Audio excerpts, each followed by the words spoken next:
बुंदेले हर बोलो के मुँह से हमने सुनी कहानी थी, खूब लड़ी मर्दानी वो तो झांसी वाली रानी थी।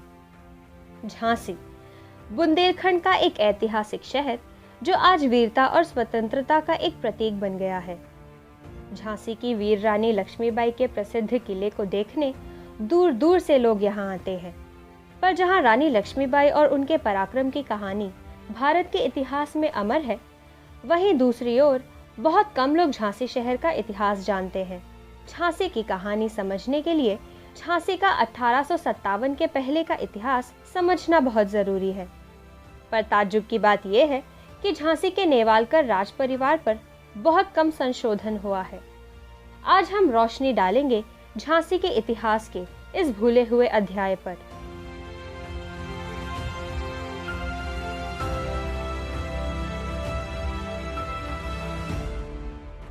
17वीं शताब्दी में ओरछा के बुंदेला राजा बीर सिंह जुदेव ने बंगीरा नामक पहाड़ी पर मौज महल और एक छोटा सा किला बनवाया। समय के साथ इसे झांसी कहा जाने लगा। उत्तर से दक्षिण भारत जाने वाले व्यापारी मार्ग पर स्थित होने के कारण झांसी का बड़ा महत्व था। 18वीं शताब्दी की शुरुआत में झांसी बुंदेला राजा छत्रसाल के अधीन हुई। झांसी के इतिहास का एक नया अध्याय तब शुरू हुआ जब 1729 में मराठा पेशवा बाजीराव प्रथम ने मुगल सेना के खिलाफ राजा छत्रसाल की सहायता की। झांसी में मराठों का इतिहास जानने के लिए हमने बात की झांसी निवासी मुकुंद मल्होत्रा से, जो पिछले 50 साल से झांसी के इतिहास पर रिसर्च कर रहे हैं। तो छत्रसाल की मदद करने के लिए Peshwa Bajirao 20,000 plus horseman cavalry soldiers के साथ, योद्धाओं के साथ झांसी आए और उन्होंने यहाँ पर अपना एस्टेब्लिशमेंट बनाया पहले। उसके बाद फिर उन्होंने पूरे एरिया में जहाँ जहाँ मोहम्मद खां मंगश ने कब्ज़ा कर रखा था, टर्न बाई टर्न जैतपुर से लेके और इलाहाबाद तक उसको खदेड़ के खाली करा दिया। कुछ पॉकेट्स रह गई थी, उन पॉकेट्स में झांसी भी था। झांसी किले के अंदर उनके एक छोटा सा सोल्जर्स का ग्रुप रह गया था, उसमें एक मुग़ल फौजदार रहते थे और उनके कुछ सिपाही रहते थे। लेकिन झांसी किले में स्कैर्सिटी ऑफ वाटर होने की वजह से number of soldiers were always restricted. कभी भी बड़ी संख्या में यहाँ सोल्जर्स नहीं रखे जा सकते थे, बिकॉज वाटर सप्लाई नहीं थी। तो जब फुल्ली पावर में आ गए छत्रसाल, वापस जितना भी रिकवर हो सका रिकवर हो गया, तब उन्होंने बाजीराव को ऑफ़र किया कि हम आपको क्या दे सकते हैं। तो बाजीराव ने, जैसा कि सबको मालूम है, उन्होंने मस्तानी, जो उनकी कॉन्क्यूबाइन से एक लड़की पैदा हुई थी, वो मस्तानी को मांगा कि मस्तानी दीजिए। तो पेशवा बाजीराव को छत्रसाल ने मस्तानी और उसके साथ जालौन का काफ़ी हिस्सा उनको दे दिया था।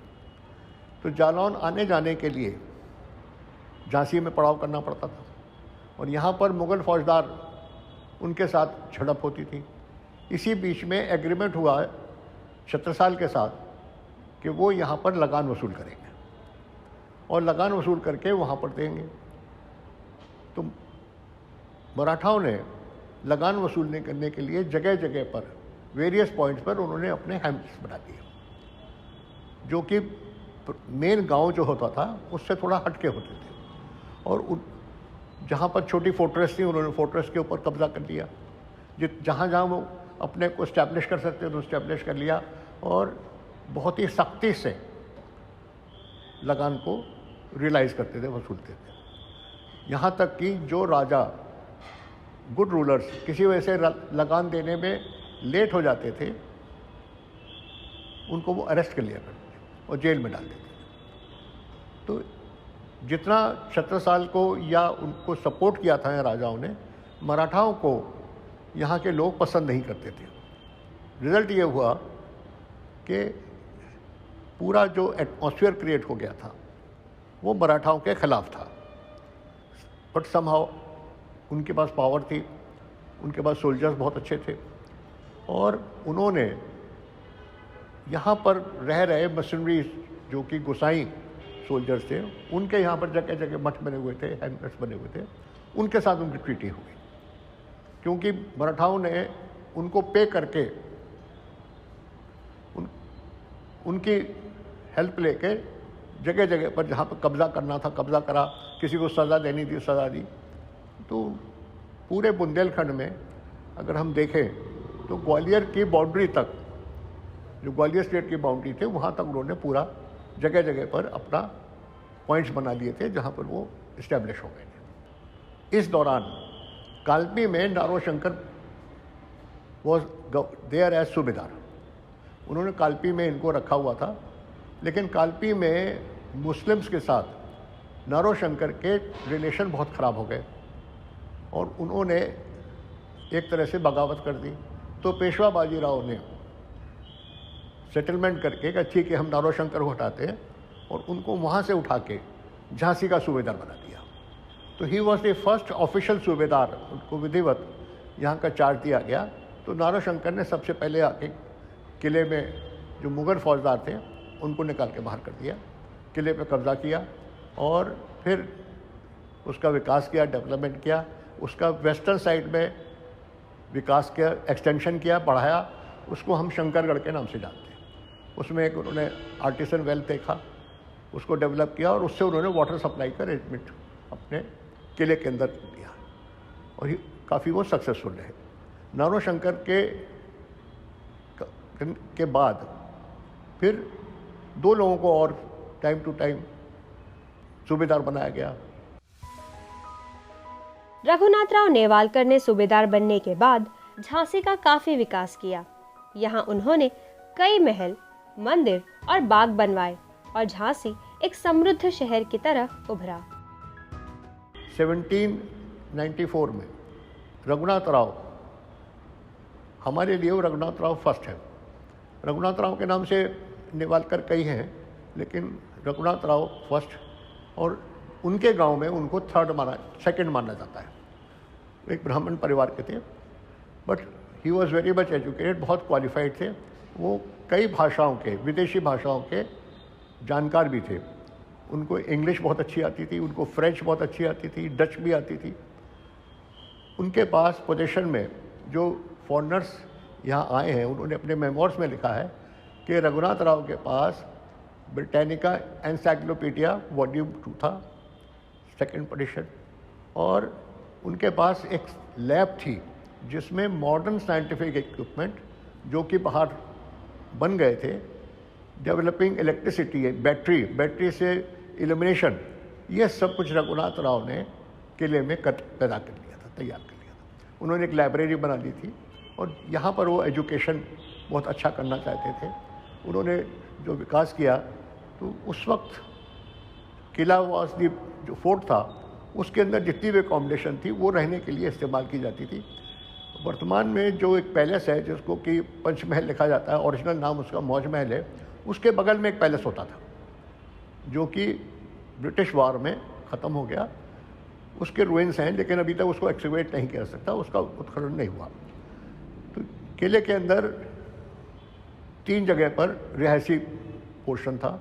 एक तो जो वर्तमान महल है, एक उसके बगल में था, और एक शिव मंदिर के पास आमोद उद्यान के नाम से क्षेत्र है, उसमें चारों तरफ कमरे बने हुए हैं वहाँ पर। तो रॉयल फैमिलीज़ को अलग अलग इस तरह से रखा जाता था। अंग्रेज़ों ने बाद में ऊपर कुछ कमरे बनाए हैं जो आजकल बने हुए हैं, वो मराठाओं ने नहीं बनाए थे। रघुनाथराव फर्स्ट ने जो डेवलपमेंट किया, उसमें उन्होंने वर्तमान में महल बनाया जिसको आजकल के हम रानी महल के नाम से जानते हैं, इन ऑनर ऑफ रानी हम उसको कहते हैं।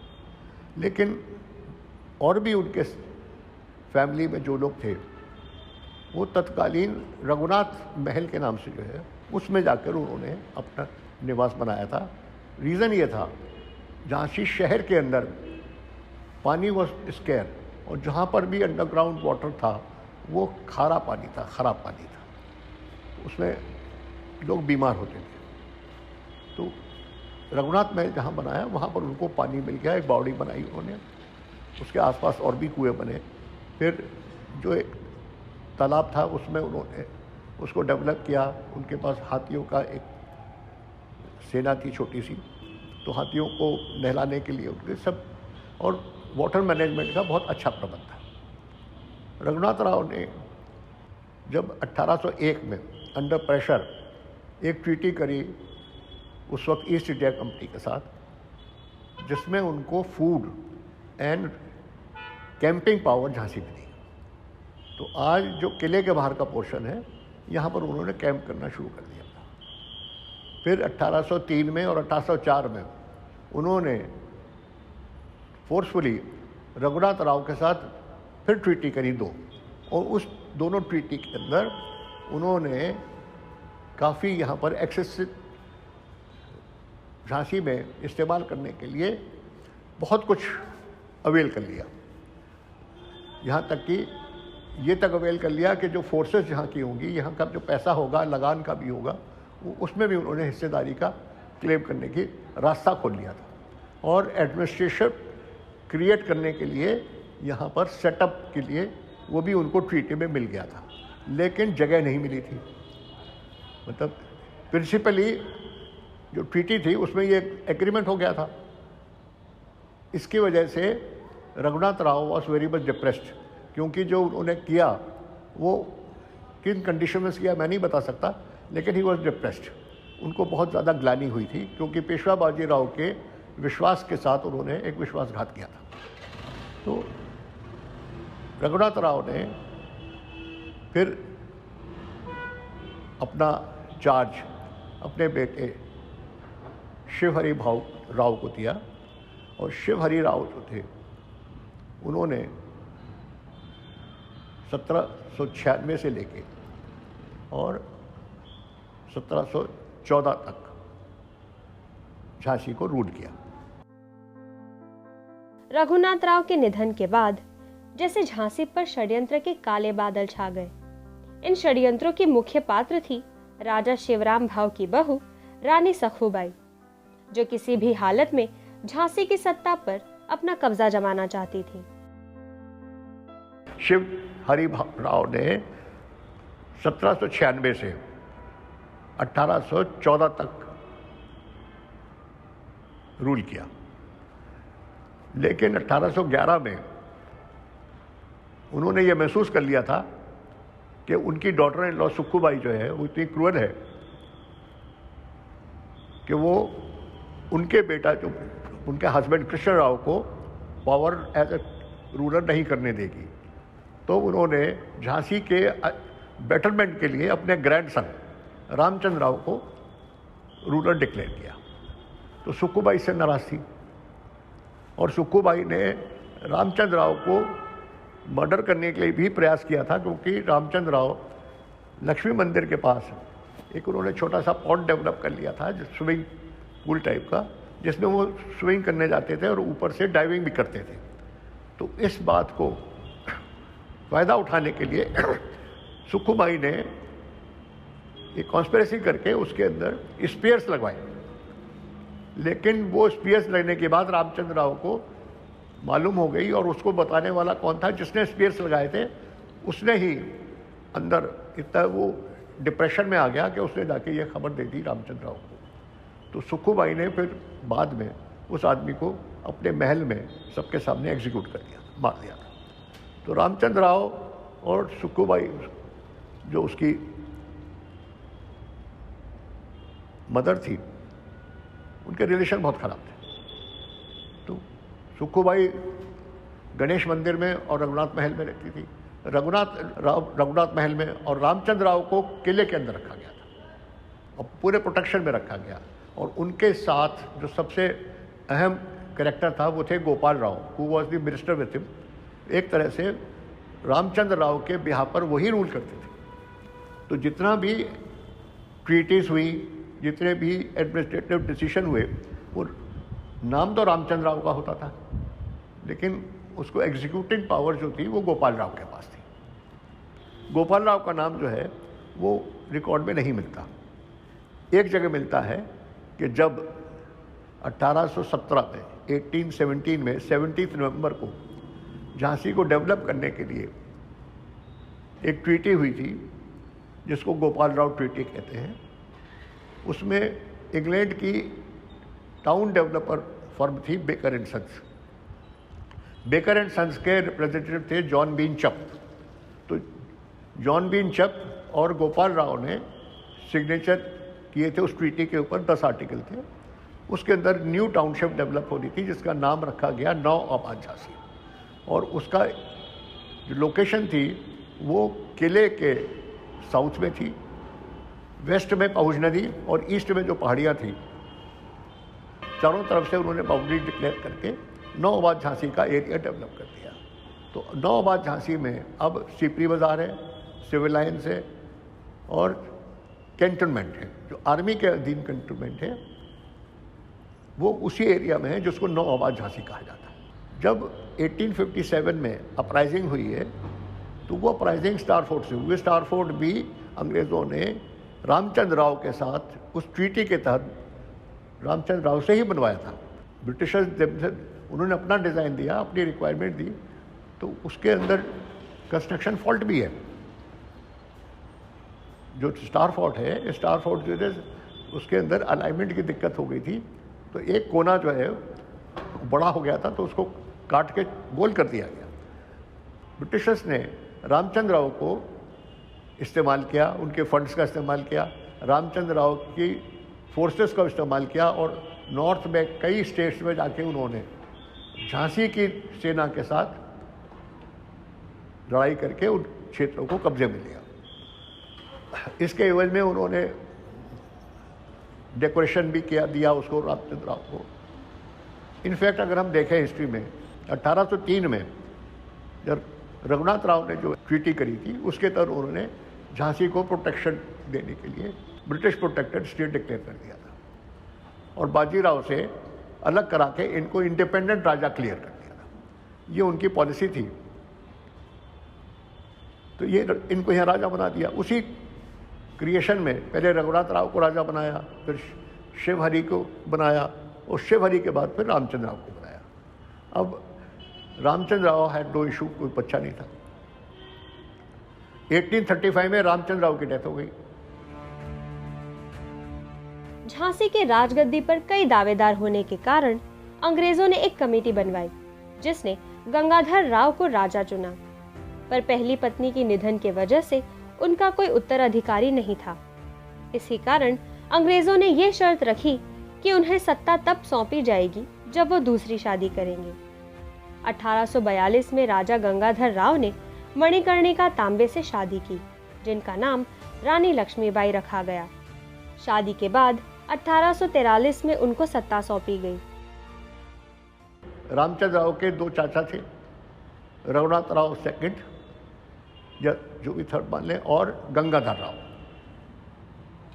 तो ये हुआ कि अगर अभी भी कोशिश करें तो Raghunath Rao can have a child with his wife.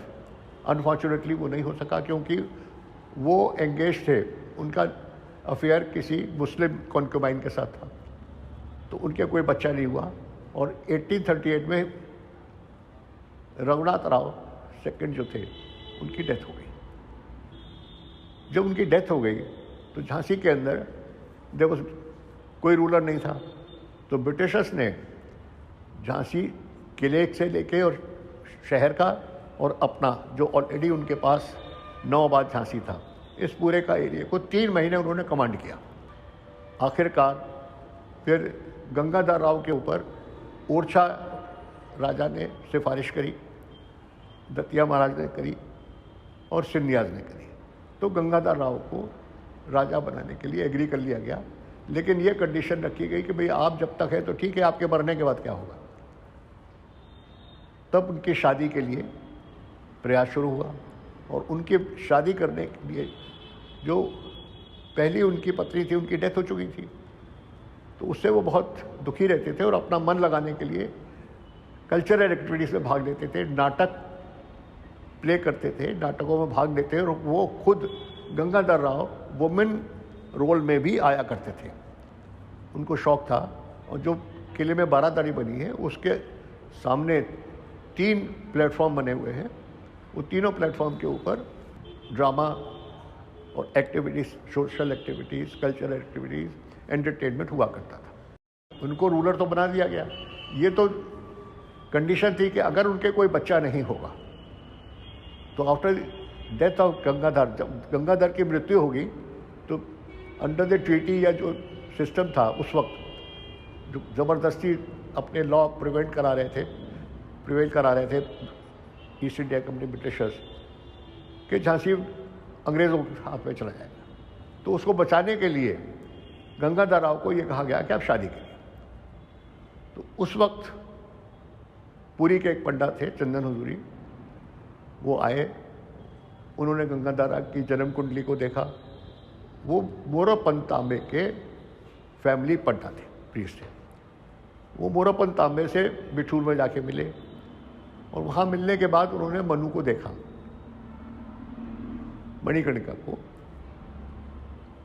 फिर ऐसे ही उन्होंने उसकी जन्म कुंडली मांगी। उनके हॉरोस्कोप के मिलने के बाद ये क्लियर हो गया था कि बच्चा हो जाएगा। और गंगाधर राव के साथ फिर बातचीत हुई, फिर पूरी फैमिली में तय हुआ और ये माना गया कि नहीं ठीक है, हम शादी कर लेंगे। तब 9 वर्ष के लगभग मनु की उम्र मानी जाती है, जैसा कि मराठी रिकॉर्ड्स में है। 19 मई 1942 को शादी संपन्न हुई। गंगाधर राव के पावर में आने के बाद उनका सबसे ज़्यादा हेल्प करने में ब्रिटिश भी थे। उनके रिलेशन बहुत अच्छे थे और Gangadhar Rao social and cultural minded थे, तो अपने अंडर में सब चीज़ों को उन्होंने प्रोत्साहित किया। स्पेशली जो यहाँ की बुंदेली आर्ट थी, लोकल बुंदेली आर्ट को उन्होंने बहुत ज़्यादा सपोर्ट किया। और आसपास के गांव में जो अच्छे आर्टिस्ट होते थे उसमें एक नाम आता है सुखलाल का, सुखलाल काछी। वो फूलों से रंग बनाते थे, पत्तियों से रंग बनाते थे, पेड़ के स्किन से बनाते थे, फ्रूट से बनाते थे। और जो यहाँ की मिनरल्स होती थी बुंदेलखंड की, उन मिनरल से वो रंग बनाते थे। गंगाधर राव अल्टीमेटली कोशिश हुई और फिर 1851 में लड़का पैदा हुआ। लेकिन जैसा कि मैंने आपको बताया कि सुखूबाई, जानकी बाई और उनके जो ग्रुप था वो अपनी जगह पर कॉन्स्पिरेसी करने में तैयार था। तो मेरा मानना है, व्यक्तिगत रूप से, रिटन रिकॉर्ड नहीं है, कि मिस्टीरियस सर्कमस्टांसेस में, अदृश्य कारणों में उस बच्चे की मृत्यु हुई थी।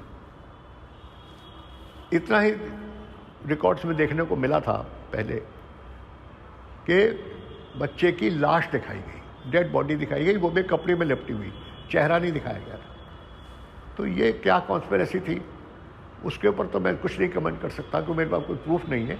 लेकिन अपने बच्चे की लाश देखने के बाद गंगाधर राव को बहुत धक्का लगा और उस दिन से वो डिप्रेस हो गए, बहुत ज़्यादा हताश हो गए और बीमार रहने लगे थे।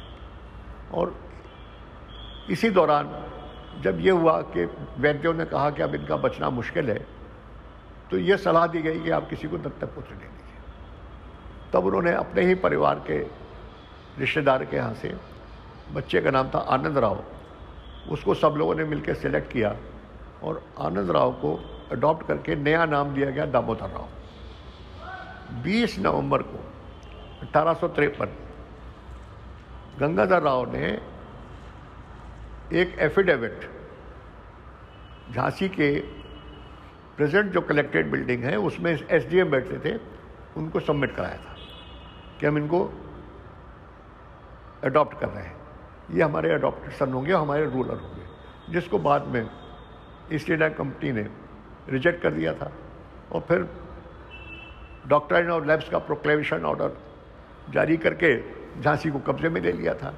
तो जो 20 तारीख को ये सबमिट किया गया, उसने 20 तारीख को ही एसडीएम ने उसको रिजेक्ट कर दिया था। तो उस रिजेक्शन के बाद इतना शौक हुआ कि 21 नवंबर को 1853 को गंगाधर राव की डेथ हो गई। 1853 में राजा गंगाधर राव के निधन के बाद ब्रिटिश ईस्ट इंडिया कंपनी ने झांसी राज्य को खालसा कर दिया और यहाँ पर अंग्रेज सत्ता शुरू हुई। 1857 में झांसी में बहुत बड़ा विद्रोह हुआ और झांसी के निवासियों ने अंग्रेजों का डटकर सामना किया। 1858 में अंग्रेज फौज ने झांसी पर बड़ा हमला किया और यहाँ पर बहुत बड़ा कत्लेआम हुआ। रानी लक्ष्मीबाई पहले कालपी और फिर ग्वालियर चली गई, जहां वो 18 जून 1858 में शहीद हुई। जहां रानी लक्ष्मीबाई इतिहास में अमर है, वहीं नेवालकर परिवार से जुड़े कई स्मारक उपेक्षा का शिकार हुए। 1861 में सिंधिया को दिया गया, तो सिंधिया ने यहाँ पर कंट्रोल नहीं किया, तो जो रेवेन्यू रिकॉर्ड थे उनको लोगों ने मनमाने तरीके से म्यूटिलेट कर दिया। किसी ने अपना नाम लिखवा दिया, किसी ने जो कुछ भी जिससे पॉसिबल हो सका, जितनी पावर रही होगी, क्योंकि मैंने अपनी आंखों से देखा है। मैंने पुराना बंदोबस्त भी देखा, बीच का बंदोबस्त भी देखा और आखिरी बंदोबस्त भी देखा। सबके अंदर फैब्रिकेशन है, सब ओवर राइटिंग है, या पेज फाड़ दिए गए, रजिस्टर गायब कर दिया गया, कहीं खेवट बचा है, कहीं खतौनी बची है, लेकिन बंदोबस्त रजिस्टर के बहुत से कागज़ और पेज फाड़ दिए गए, या उनको इतना डैमेज कर दिया गया कि जो एंट्री थी जिस कॉलम में, वो कॉलम डैमेज हो गया, दिखाया गया कि दीमक लग गई। तो इस तरह से जो मॉन्यूमेंट्स थे, जो एक्चुअली गवर्नमेंट के मॉन्यूमेंट्स हो जाने चाहिए थे, वो लोगों ने प्राइवेट बना दिए और उस पर कब्जा करके बाद में उसको बेचा। तो जितने भी पुराने मॉन्यूमेंट्स थे, जो हेरिटेज था, जो कुछ हमको और प्रूफ दे सकता था, उस पर यहाँ के लोगों ने बदनीयती से कब्जा करके, तोड़कर, रीबिल्ड करके उसे नष्ट कर दिया। सिर्फ रघुनाथ महल बचा है, पचकुइयाँ के पास कुछ कुएँ बचे हैं, हाथी खाना बचा है, बाकी रानी महल का थोड़ा सा पोर्शन बचा है। रानी महल का जो मेन एक्सटेंशन था वेस्टर्न साइड का, वो सब ख़त्म हो गया, प्राइवेट प्रॉपर्टी हो गई। जबकि वहाँ से लेके और पीछे तक बहुत सुंदर गार्डन हुआ करता था। वो गार्डन तो हमने बचपन में देखा है, और उसी गार्डन को लोगों ने रेवेन्यू रिकॉर्ड्स में म्यूटिलेट करा के कब्जा कर लिया, उसको बिल्डिंग बना ली। एक अंग्रेज़ यहाँ पर आए थे, मिस्टर हार्डी, तो जो रानी महल के सामने गार्डन होता था, उसमें सिविलियंस लोग इकट्ठे होते थे और अंग्रेज़ों के खिलाफ मीटिंग करते थे, बातचीत करते थे। तो उसको रोकने के लिए उन्होंने उस गार्डन को नष्ट कर दिया था और उसकी जगह मार्केट प्लेस डेवलप की थी। तो उसके उन्हीं के जो यहाँ के अथॉरिटी थी, मिस्टर हार्डी, तो उनके नाम से ही उस मार्केट का नाम हार्डीगंज रखा गया, जो बाद में फिर 90s में जाके उसका नाम बदल के सुभाषगंज कर दिया गया। वो इसलिए कर दिया गया कि उस जगह पर नेताजी सुभाष चंद्र बोस ने मीटिंग करी थी, तो उस मेमोरी में उस मार्केट का नाम हार्डीगंज से उठा के सुभाषगंज कर दिया। आज झांसी जिला प्रशासन और उत्तर प्रदेश सरकार इन स्मारकों का संरक्षण करने की कोशिश कर रही है। आशा है कि झांसी के इतिहास के इस भूले हुए काल में लोगों की रुचि और बढ़ेगी।